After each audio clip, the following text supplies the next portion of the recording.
there's a lot of rejection that goes along with trying to be an actor. Yes. A lot of self-confidence issues, a lot of self-image issues. You're handsome, by the way, very handsome. Thanks. My mom tells me that all the time, but you know, I can never, you know, believe what she tells me sometimes. Well, you can believe me. Yeah, okay. I'm licensed.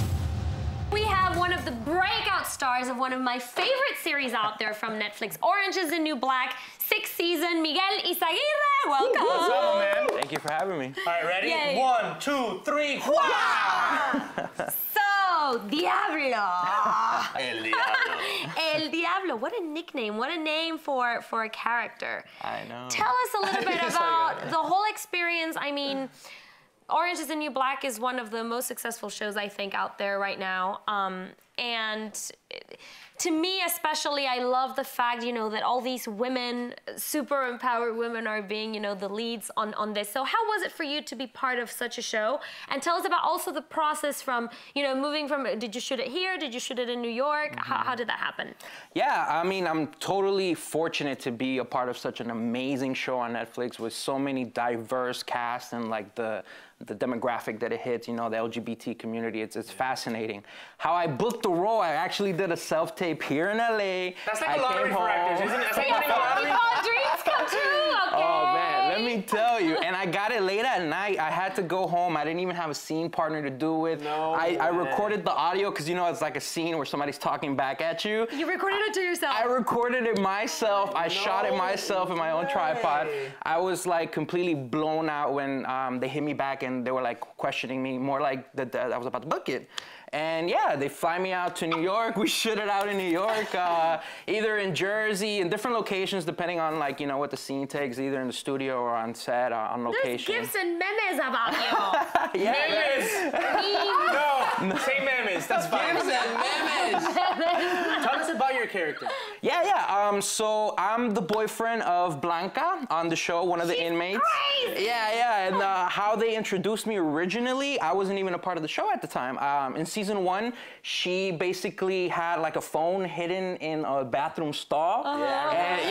So she would go in a bathroom and like you would hear her just like, so everybody thought she was crazy, like she's talking to El Diablo, you know, like because she speaks Spanish and everything. But later on in season 4, around there, they finally introduced me, and it turned out that she had a phone. She was talking to her boyfriend over the phone, exchanging messages and stuff like that. And yeah, so we explore her backstory on the show. You know what her life was like before she got in prison, and that's how my character develops. You know, based off of her backstory. And then they bring me into the present time where I'm visiting her, trying to solidify our relationship more. And a lot of people always tell me, a lot of the fans, that like my character, I'm very fortunate that, you know, this worked out the way that it did, but like my character is one of like the more positive male figures in the show. Yeah. Because a lot of the other male figures on the show are like, right? In your own, you know, with the flowers standing there.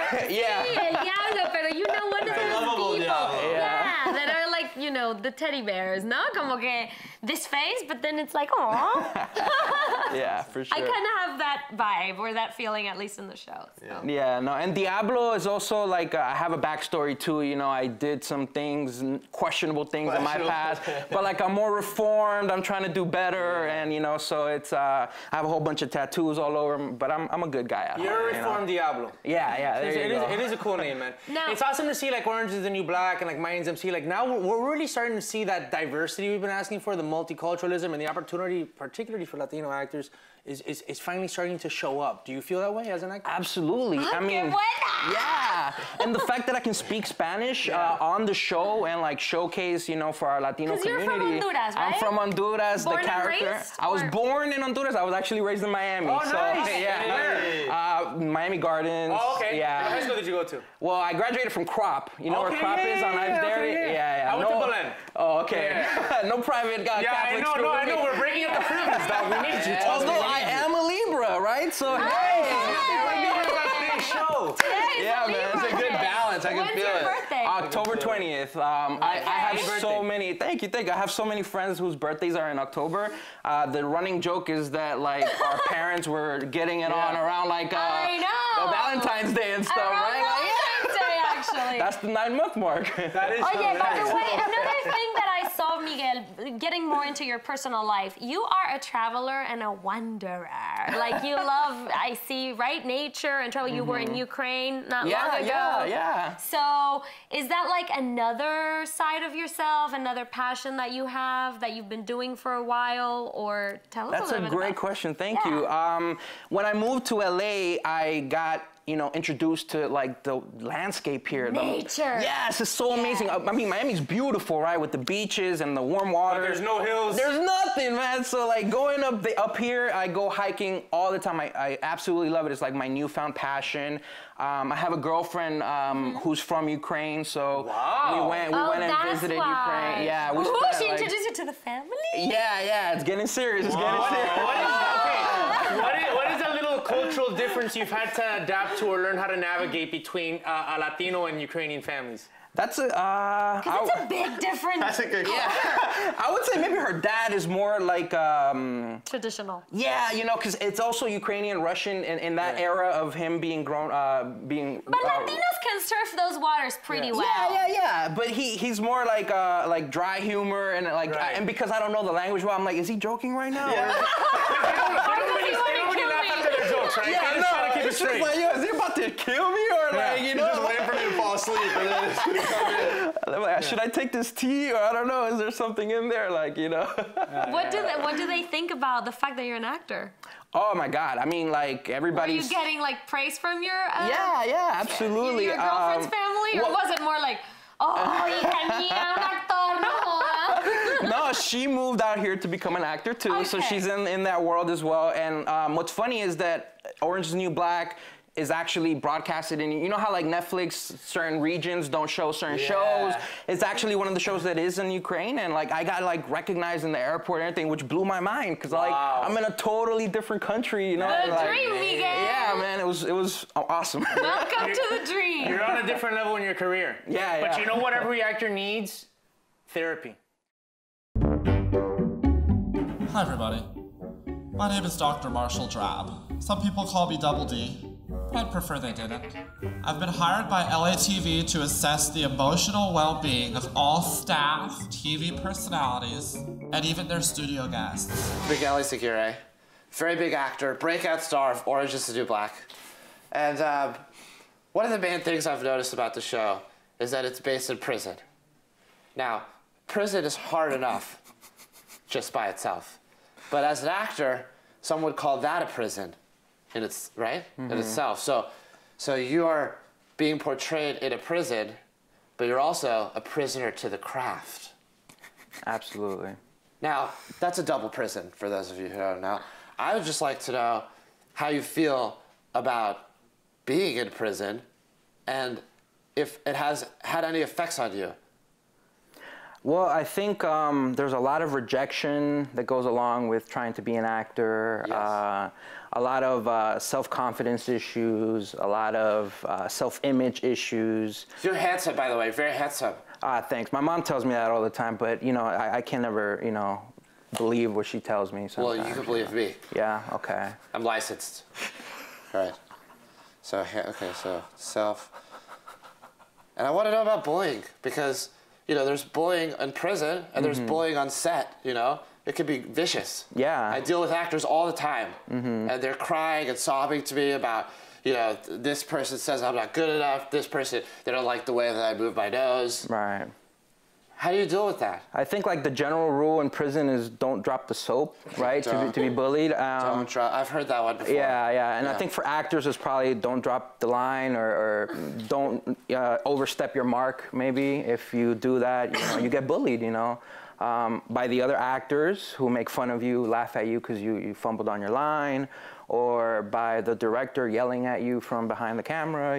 It's a lot of stuff that I'm going through. This is a lot. I could tell you. I could tell this is a lot. It's tough. Is there any time that you've been punished, and if so, how? I've been cut out of scenes. Oh my God. I told my whole family I was going to be on a show, and when the show aired, I was nowhere to be found. I had to tell my mom that, maybe she went to the bathroom and she missed me when it was airing. Oh my God. But yeah, it was a very traumatic moment. That's another prison. That's a triple prison. It's horrible. It's horrible. Oh my God. Well, first of all, I know we didn't bring this up at the beginning, but You're the only person I've ever seen pull off double denim. Hey, man, I'm a trendsetter. I try, but I get bullied sometimes about the clothes I choose, too. Well, you know what? That means you're an individual, and that means you're expressing yourself. Thank you. And to all those bullies out there who are hurting my friend, this is enough, okay? This is an amazing actor and amazing person, and look at the vulnerability. He didn't have to be here, but he's here today with me. All right, I'd like to do something, just go through your social media, because a lot of times people use social media as an outlet and they don't even realize what they're really saying, you know? They're doing their posts, but there's a lot of depth behind that. There's a lot of truth. Okay, so I'm gonna go to one picture here.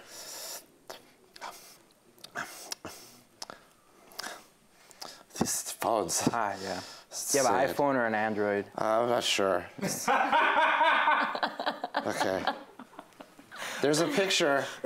You can see this one? Oh, yeah. Yeah. The screen is cracked, They'll but show it. I can kind of see it. You can see it, right? Yeah, yeah. So there's a picture of you behind a fence. And it says, Orange is the New Black, new season out today. It has been such an amazing honor working on this show over the last few years. But your face says otherwise. Your face depicts anger and just injustice. And, you know, captions, you know, actions speak louder than words. Right. I made that up. Yeah, I think I've heard it in a different way before, but... Yeah, I've told a lot of people. Yeah.